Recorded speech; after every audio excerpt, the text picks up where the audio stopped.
And as I said, the Provost's office will be reviewing it after. I just want to follow up now, just speaking as co-chair of the Faculty Senate, it's pertinent, because this is the kind of thing, answering the question, this is the kind of thing that you've heard the facts, and the appropriate place to petition is the Student Senate, the Faculty Senate. I'm saying that, and as a co-chair, I've already received a lot of complaints about this process. And I know that Tim Marshall has articulated some concerns, and I think those are completely legitimate concerns. You've seen many of the petitions. They will get discussed. That's all I wanted to say. Yeah. Okay, if I may, my name is Jen Clausen. I'm Vice President of ACT UAW, the part-time faculty union.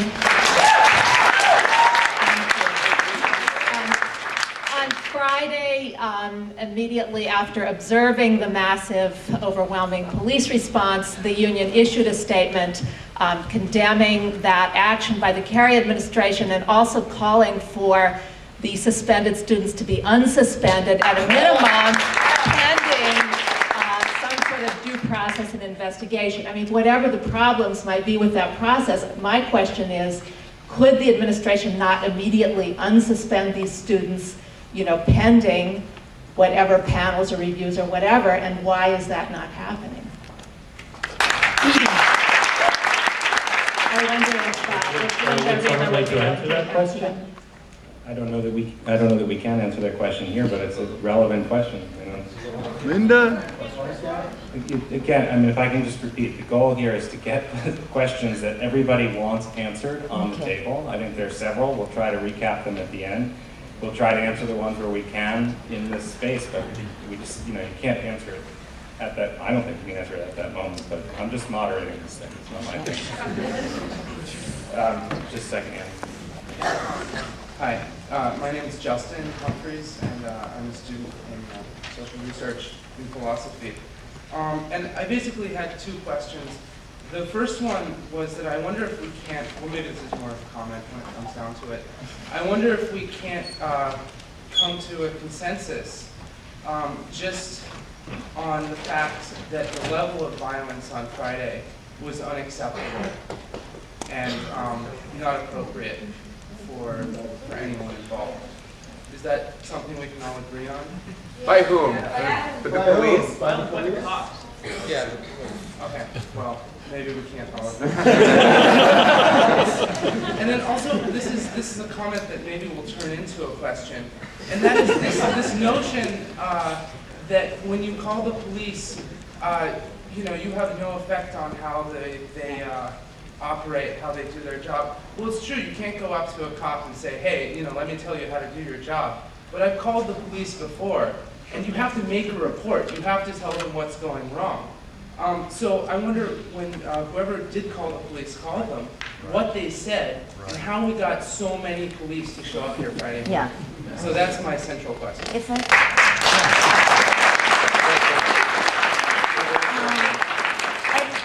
I'd like to return. I thank Could you say your name and... Oh, I'm sorry. My name is Ann Stoller from the New School for Social Research Anthropology. I'd like us to return, thank you for the last comment, but also to what Andrew Arato said. I feel like something's gone on here that we keep slipping by. I have been so exhilarated the last few months of watching the deans work and do what they're doing, and delighted that Tim has taken over as the interim provost. But Bob Kerrey has just done something that actually undermines just about everything that all of us have been working on supporting, loving this place for, that something's happened with all of these people working together with him to have no unilateral decisions be made. Here is probably the most important place, our students at risk, really at physical risk, as well as something else, where Tim was not consulted directly. And I just can't wrap my head around that the place exactly where Bob could have shown his goodwill, to the first thing to consult our provost, whatever, that whether interim provost, whatever, he did not do so. And I'm just having a really hard time computing this.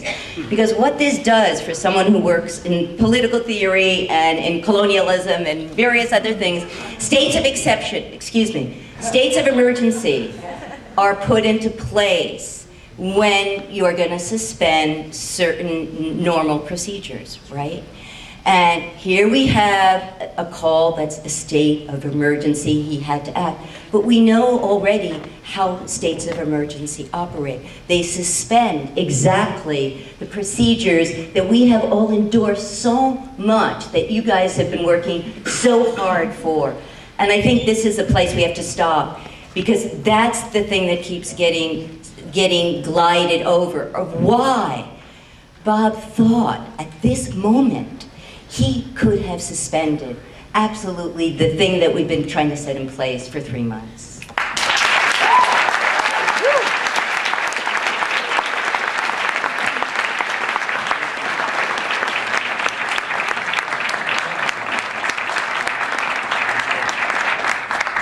My name is Megan Lennox, and I'm a student at Len. And we just heard from Linda Reedmer, who spoke about our code of conduct. I believe your words were, "Our code of conduct is our code of conduct." And I'd like to speak about our code of conduct as well. This university has a policy on demonstrations and protests. And in this policy, it says that there is a committee on free speech, an advisory committee on free speech and student protests that is made up of students, faculty, and administration, and that this committee has the power to advise President Bob Kerrey on how a student protest should be handled. I am on this committee.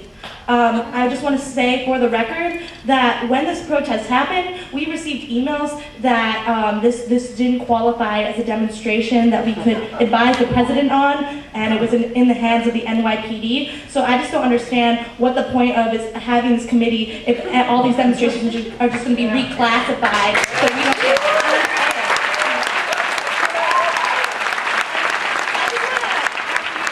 follow its own policy.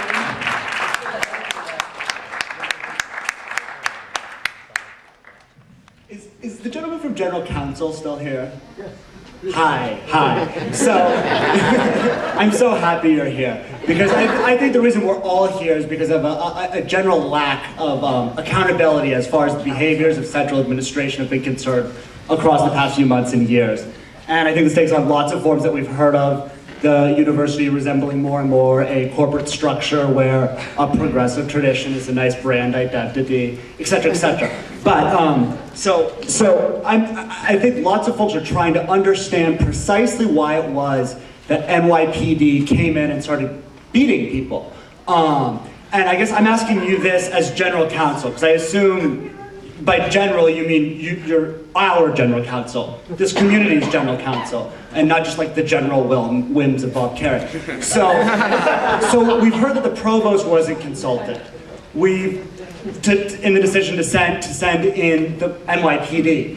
So perhaps our general counsel would know who made that decision and under what dictates that was made. And if indeed no one within this university structure, including Bob Kerrey, authorized them to come in, shouldn't you as the general counsel be doing a fact-gathering thing about how we could prosecute NYPD for police brutality rather than how we can best defend our central security services?